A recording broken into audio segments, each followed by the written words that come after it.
Greetings. We are mini soldiers of for Christ. We have a team here. We like to do apologetics towards Islam, and today we wanted to talk about the ZamZam well. Now we have some very interesting folks. One of them being Dr. J. Smith, and he has a video whereby he's got some inside information, and he talks to Dr. Shabir Ali, who's being interviewed by his daughter. And we're sort of in a position where we're going to have to figure out if this is fact or fiction. So we're going to leave that up to you folks to figure that out, okay? But we're going to reveal some interesting points right now. Now, Dr. Smith has debated Dr. Shabir Ali on a number of occasions. He knows him very well. But this is not a debate between Dr. Smith and Shabir.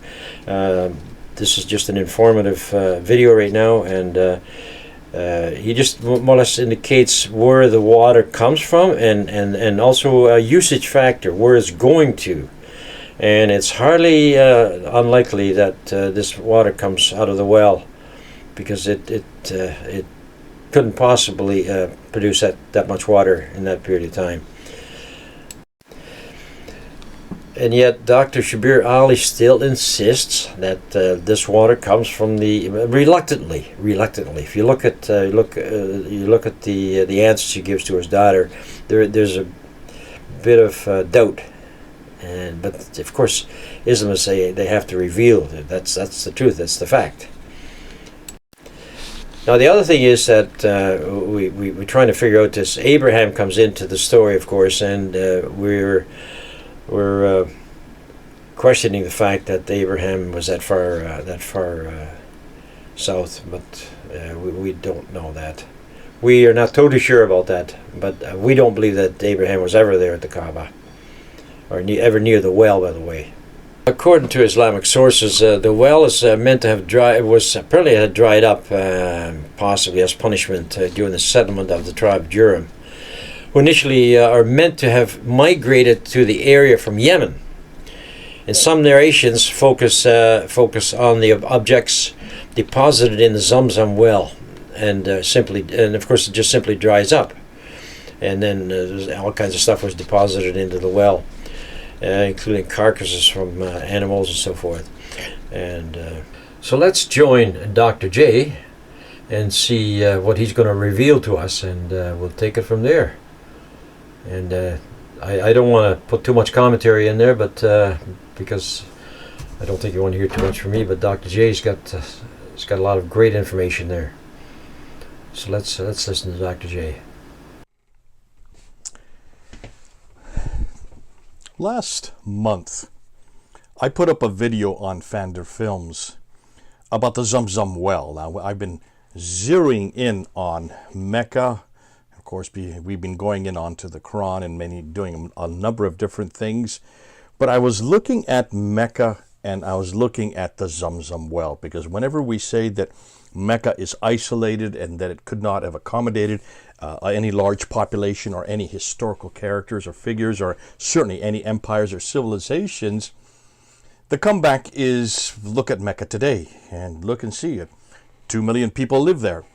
Another 2 to 3 million people come during the Hajj, so it does accommodate large population. It does have a civilization. It has plenty of water, and that has always been the problem. The water. It's the water. It's the water. And I remember back in 2019, I got up on the ladder at Speaker's Corner with Hatun Tosh and even looked at the problem with the fact that it's in the middle of a desert where there's no water. And when there's no water, there is no vegetation, no people, no towns, no cities, no civilization, no history. And that's why you need to look and see where it's located. It's just located in the wrong place.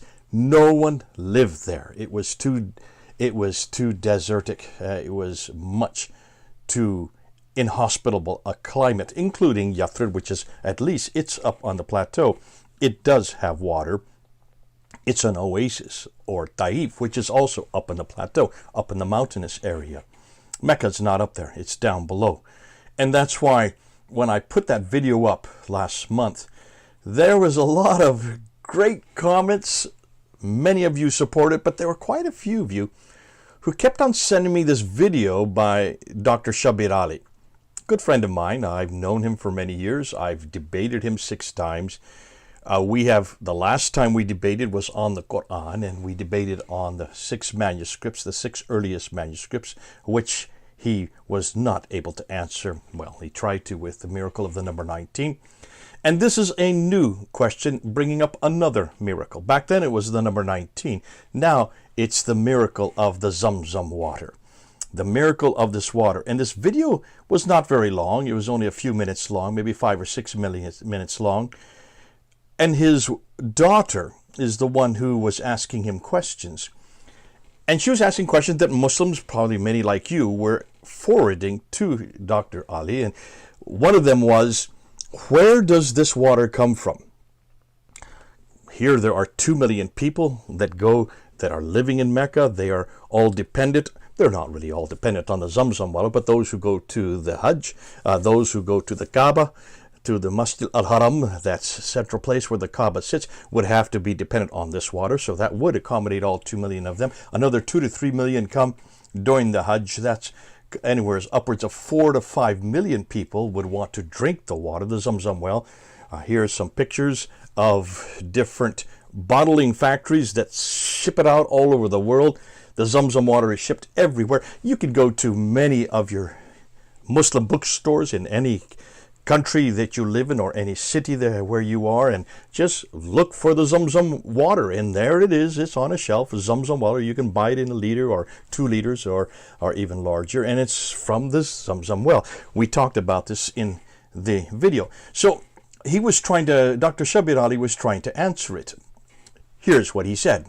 Welcome back. Now we answer questions we've received from you, our viewers. If you have a question, visit our website, QuranSpeaks.com. Dr. Shabir, the question is, some studies show that ZamZam water contains harmful chemicals for the human body. It is said that it cures illness. Is this true? Could ZamZam water really have these holy properties? What is the source of the water, and why hasn't it dried up? Lots of questions about ZamZam. Exactly. Now, you did some research on the source of the water, and you found that it's a mountainous region around Mecca. Yeah. And so the rainwater continues to replenish the ZamZam water. Otherwise, it's a mystery to how this water is so well supplied, because if you think of the number of pilgrims that go there, I mean, pre-pandemic, you would have 2 million, maybe 3 million pilgrims every year just in the Hajj season. They're all drinking from the water there while they're in Mecca, and some water is transported to Medina as well. They're drinking even while they're in Medina for several days. And apart from the Hajj season itself, for several months, people are performing Umrah, visiting there and performing sacred rites, a lesser pilgrimage. And from all over the world, they're drinking the water. And they also take some of the water back with them for their family and friends. So to many Muslims, this is a miracle that this continues to be provided like this. So you can see, he was just claiming it comes from mountainous water. It's rainwater that filters off the mountain, and that's why it then filters right down into the ZamZam well. No, it doesn't. The rainwater, if anybody knows anything about the wadis are what the name means, these valleys that are all coming down from the mountain. The wadis are there to where the run of the water runs off. In fact, it runs so quickly and they come so infrequently that they run right off and down the wadis and into the sea. Very little of it goes actually into the ZamZam well. These aquifers that Muslims keep talking about, there are very few aquifers that actually support. In fact, I'm going to put up this graph right here.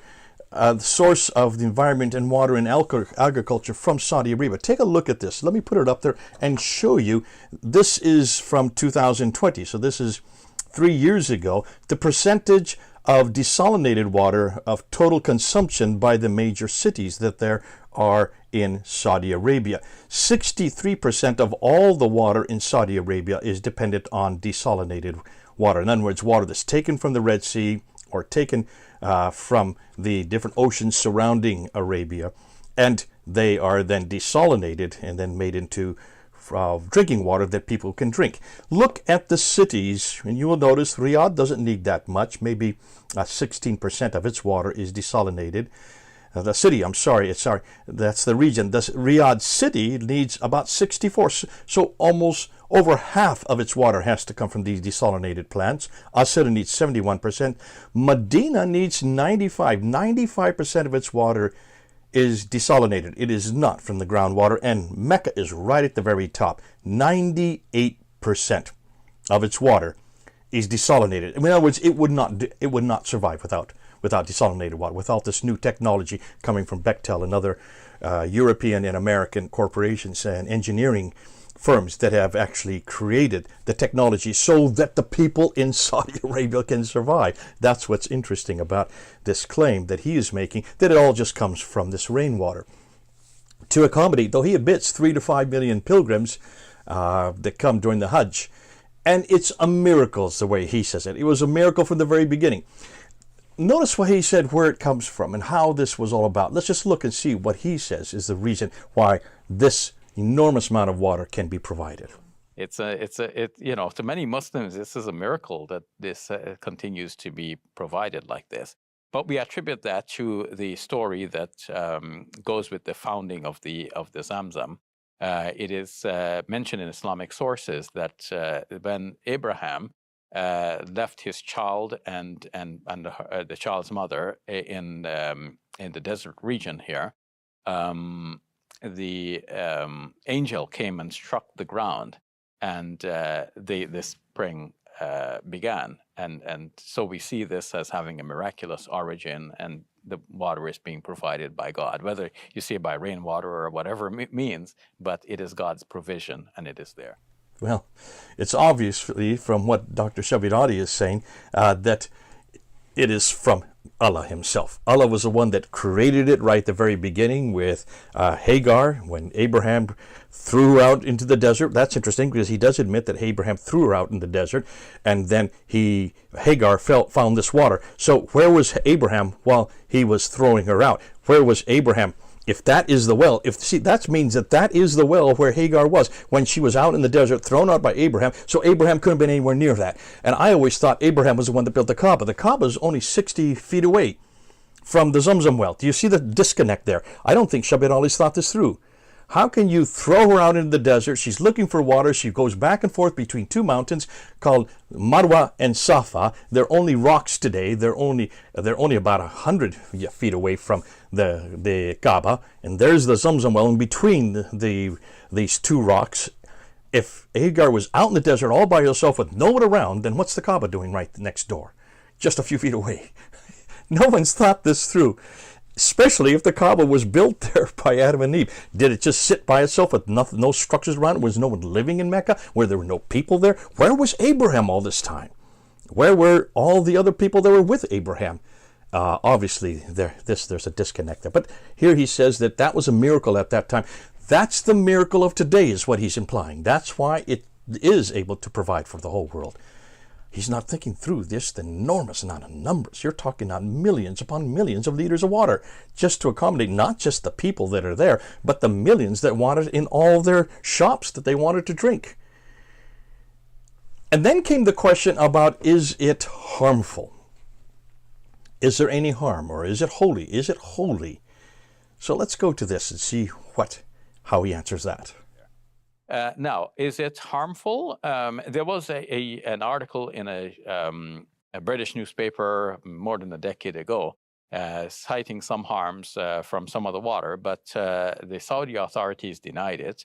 And later on, it was thought that maybe the harm came not from the source, the ZamZam well itself, but maybe through some of the packaged water which was being sold in some London bookshops, where they sold also some bottled water labeled with the ZamZam label. But a lot of pilgrims have continued to drink the water directly from the source there in Mecca, and they come back hale and healthy without any problems to report from drinking the water itself. Does the water have curative properties? It is mentioned in Hadith, attributed to our Prophet, peace be upon him, that when one drinks the water of ZamZam, whatever one drinks it for, it will be effective for that. And so when Muslims drink, we are taught to recite a prayer which goes like this. اللهم إني أسألك علما نافعا ورزقا واسعا وشفاء من كل داء. Oh Allah, I ask you for a vast knowledge, for beneficial knowledge, for ample provision, and for a cure from every illness. Mm-hmm. So based on this dua and the whole promise that whatever you drink it for, it'll be effective for, Muslims drink it with the hope that through this water, God will cure them. But of course, every cure comes from God himself. It's not inherent in the water itself. Mm-hmm. Can you explain, Dr. Shabir, what you mean by the cure being not in the water itself? Well, all cure is in the hands of God. Even if you take medicine, we don't say the cure is in the medicine because, somebody can take the medicine and not be cured. Somebody may not be taking the medicine, but can be cured anyway. So the promise that when one drinks the ZamZam water, it will be effective for whatever they're using it for, does not mean that the ZamZam water by itself is a cure-all for everything. But it means that when a Muslim is there, performing the acts of the Hajj and is devoted to God and has that faith in God, that God will cure them, whether through this water or some other means, and then makes the kind of prayer that we just described, asking God for the cure, then it is God that will cure the person. It's not the water itself. So one should not get the idea if we just run away with this water, then we can cure all diseases. No, it is the faith of the person and the connection with God that will bring that ultimate cure. All right, we'll leave it at that. Thank you for your time, Dr. You're Shabir. welcome. And you can see what he answered very quickly. No, it's not harmful at all. He's not quite saying it's holy, although he does say it has this miracle from Allah. And the only harm that comes from it is some packaging that went wrong. And he used the example of one case in London where some other firms that were not part of the ZamZam Corporation tried to create their own ZamZam water, and they had impurities, and that made people sick there in London. But does it cure? He says, yes, it can, depending on how you pray, depending on how much faith you have, that it will cure.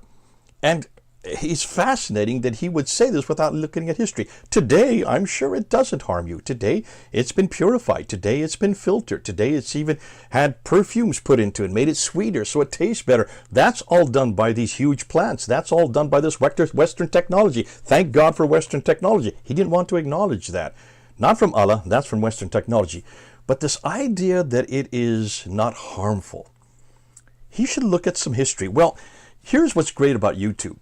Because I put this up there last month, I've been getting lots of responses from quite a few of you. And some of you have been sending me back these articles. These articles, they're from the 1800s and from the early 1900s. Here's one from 1881. The Standard writes about this cholera outbreak in Mecca. There on November the 18th of 1881, it said that there was this bad cholera epidemic there in Mecca. 300 were killed. They all died of cholera. They had to be quarantined because of the water coming out of the ZamZam well. It was so stagnant that it was actually affecting the people that were drinking it. And they talked about the ZamZam well in this article, called the murmuring water. And he mentions that it is from Hagar, like Shabir Ali. And there was a stream that came down from the hill that created it. But what it says is that this is supposed to be a holy spot, according to what Muslims tell them. But somehow God forgot about it and created all this overcrowding there in Mecca. And as the overcrowding, all the sewage was getting into the ZamZam well, which is causing the cholera and causing the epidemic. In 1881, then the Turkish officials, it said, came and saw the ZamZam well was full of sewage. It was all this wastewater with all this stuff floating on it. And so they saw that all these pilgrims were bottling it, which is what they do today as well. Well, they were doing it back in the 1800s, 1880.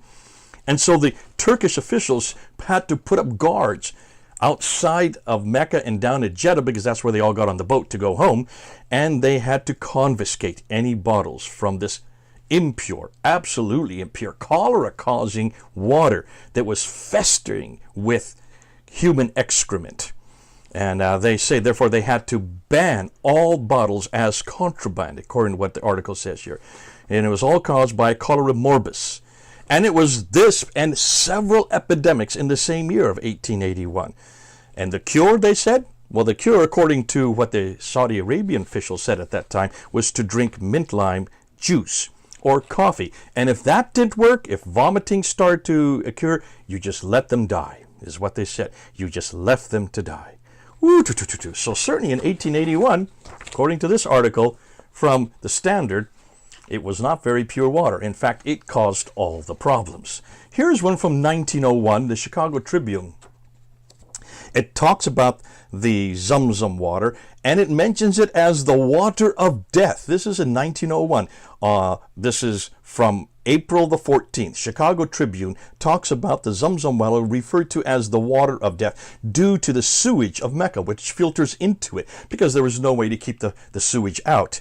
And as a result of that, pilgrims were carrying disease germs in bottles and they were taking it home with them. So they were trying to stop them from taking this cholera with them as they went back to their own countries. So that's in 1901. Here's 1902, the very next year. Because of the ZamZam water and because of all the sewage that was seeping into it, it was causing so much cholera there that 110 people had already died before they shut down the well. This was in this is March 7th of 1902. Let's go then to, well, here was another one in 1912, so 10 years later. On December 27th, the Chicago Tribune. Oh, that last one was Birmingham Evening Dispatch that talked about it. 110 die.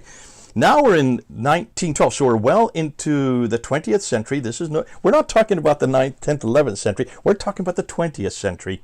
The ZamZam water, according to Chicago Tribune, on December the 27th of 1912, because of the cholera caused by the ZamZam water, because of this terrible water that was festering with all this human refuse, 1,714 people died on the Hajj there that year, and that causing an alarming epidemic. So that was in 1912. Now we go 2 years later to 1914, and this was January 7th, and the Calumet News. The cholera epidemic caused by the water coming from the ZamZam well caused such an epidemic that it was spreading. They had to quarantine all of the people leaving. So here's another one in 1914. In 1915, the very next year, in February 7th, so we're talking almost exactly a year later, according to the Star Press, there was so much cholera being caused by the water that they had to put a quarantine from 12 to 24 hours at a time, stopping anybody leaving that had any of this water. And what was interesting, I'm going to just read you this there. It was saying there seems to be an eternal and permanent abiding place of cholera parasites in this city. More so than any other city, it is as bad as any other major city in the world that had cholera epidemic. Mecca was the top of the list, and certainly was the top of the list for Saudi Arabia, proving that the ZamZam well was not a healing well. It was not at all even clean. It was causing these deaths. That was in 1915. In 1920s, we're well into the 20th century now, folks. 1920, the Brooklyn Citizen talks about another quarantine that had to be brought because of this cholera epidemic. And that Meccans had such a bad reputation because of the fact that they stole from people and they were hoarding things, the people that came. And then we get to 1930. Now, 1930, this is interesting. Look at the date. Because in 1926, as I said in the last episode, in 1926, it would cause such a problem that finally the Saudi authorities started to get water from desalination. This is the beginning of the desalination plan in 1926 because they realized that they couldn't keep up all these epidemics. This was causing epidemic after epidemic. The bubonic plague, cholera, smallpox, but especially cholera, which is caused by the fetid water. This was causing such a problem that in 1926 they finally had to desalinate their water using the smart type of technology that was available at that time from the West. It was so problem that Mecca had always been so notorious as a pilgrimage. They call it the pilgrimage epidemics. These epidemics always come during pilgrimage because they all want ZamZam water. Finally, in 1930 was the first year after using this desalinated water that was coming from Jeddah. There was the first year that there was no cholera or bubonic plague case. That was the first year. Now they said according to this article in the Brooklyn Daily Eagle, that the reason why they were finally able to stop these epidemics, these recurring epidemics, year after year after year, I've just given you year after year after year, these recurring epidemics, the reason they were able to stop it, it was because They finally built hospitals, dispensary, and started using proper Western medicine. Thank God for the West, and thank God for our medicine, because we were able to then come and eradicate now. So Shabirati says that this is all because of Allah. This miracle that Allah provided at the very beginning with Hagar in the 1900 BC, that miracle still exists today, and therefore it is not harmful whatsoever, because Allah will protect you. The only harmful bits are those that are packaged wrong, like in the case in London, but not the ZamZam well. It is pure. Folks, it may be pure today, but it has not been pure through history.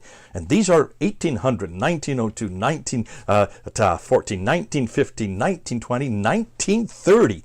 Finally, by 1930, the Saudi Arabians got their act together and finally started using Western technology to protect it so it could be pure, so that it is pure today. Thank God for companies like Bechtel and others. And thank God it is the West that has saved the ZamZam well, not Allah, I'm afraid. Okay, I just thought we needed to get the record corrected, and we need to help Shabbat Ali with this. He will say, and he did say, that, it won't cure you necessarily. You still need to go to the doctor, you still need to go, but it is Allah who cures you. It is Allah that actually guides the hand of the doctor. It is Allah that gives the medicine to you that you're. But to say that this water somehow will cure you, I think that's going beyond the pale. I think we need to look at the historical record, correct it, and help our friends like Shabbat Ali realize that be careful what you say. It's going to come back to bite you. If you really want a real cure, why don't you get the living water? Why don't you get the eternal water? And who do we know as the living water? Well, that's Jesus himself. He calls himself the living water. And that water is forever. It is eternal. And it will give you life, not just here, but life forever, eternally. God bless you. This is Jay. Over and out. Can you imagine all that water right there? Look at the graph right there. I mean, I don't believe at all that that well contains all that much water. It's capable of supporting all that much water without some supplementary help. And you'll find out where the water comes from. It's just not possible. And are they telling us the truth? This is all we're looking for, is a truth factor here. That's all we want. Are you telling the truth, or is it just a big money maker? We'll see. The packaged water which was being sold in some London bookshops, where they sold also some bottled water labeled with the ZamZam label.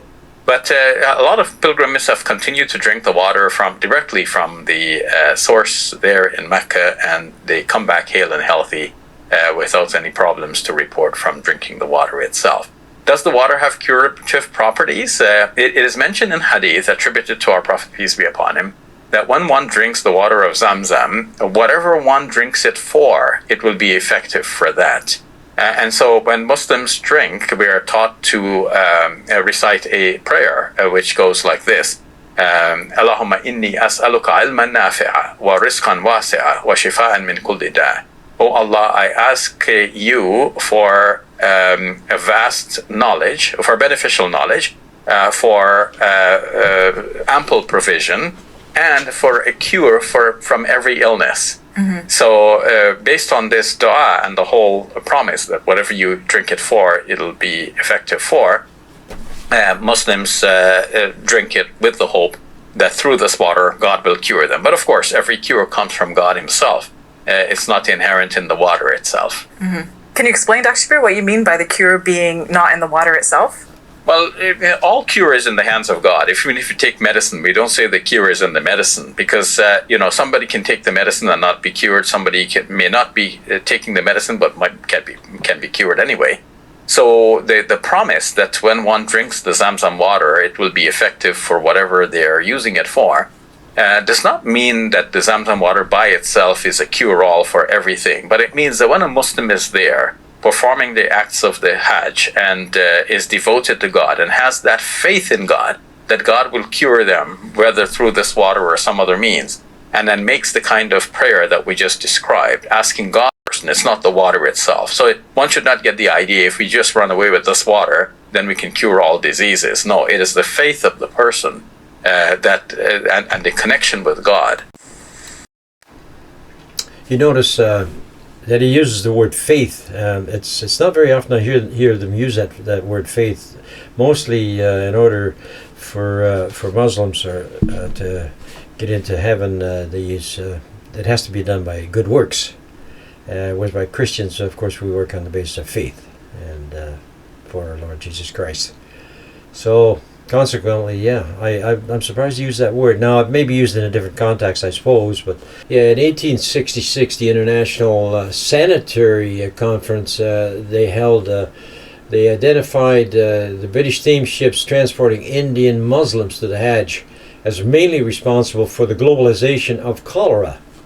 However, the Ottoman state consequently instituted a quarantine system using the Red Sea to protect the public health. There you go. There you are again. The Red Sea comes into the picture now again, of course. And they don't say where it comes from, but the Red Sea is actually the source of the water now. And in Britain, they tried to undermine the system in the coming decades, fearing public backlash in India. And that's why they weren't saying an awful lot. And restrictions on its ability to engage in free trade. So this politics becomes part of this issue right now. In the first controversy surrounding the safety of water from ZamZam well began in 1883. In 1881, James Zohrab, the British Council of Jeddah, he sent samples of water which he alleged to be ZamZam water to Edward Franklin, and he published the findings in 1883. And Franklin claims that the water from the well to be 6 times more contaminated by animal waste than sewage than in London, arguing that due to human waste being simply buried in the ground in Mecca, the groundwater had become highly contaminated and a source of cholera. You know, this situation is coupled with the city's visitors from all around the Muslim world and is meant to have spread the disease actively throughout it. And he ultimately called for the closure of the ZamZam as a public health measure to protect the people of Asia and Europe. Of course, the authorities in Saudi Arabia were not impressed with the findings, and of course, here we go again, and they viewed it very negatively and interpreted that to be anti-Islamic. Here we go again, propaganda, and you can see. Now, according to the information that we have here, that the authorities in Saudi Arabia, they wanted to do their own testing. Now, we find out that, of course, they really didn't have the facilities there to test it, and it had to be sent to a lot of all the tests were sent to Britain for analysis. So the authorities in Saudi Arabia, they were not totally happy with some of the findings there, so they supposedly did their own testing, but anyways, that turned out to be not very authoritative. So again, Franklin's report became the basis of for a treatise presented to the Ottoman Board of Health by a Dutch emissary, and the treatise was received very negatively and interpreted to be anti-Islamic, as I mentioned. So yeah. So what do we, what do we know as Dutchmen about water? We don't know an awful lot about water, do we? Maybe it holds. Maybe we know of holding the water back from the sea, but maybe not about drinking. Yeah. No, I think the Dutch are pretty well. They know pretty much what water is all about when it comes to drinking, of course, also. Okay, let's see what Jay has to say now, and we'll finalize this video here, and we'll listen to see what Jay's got to say again. 1900 BC, that miracle still exists today, and therefore it is not harmful whatsoever, because Allah will protect you. The only harmful bits are those that are packaged wrong, like in the case in London, but not the ZamZam well. It is pure. Folks, it may be...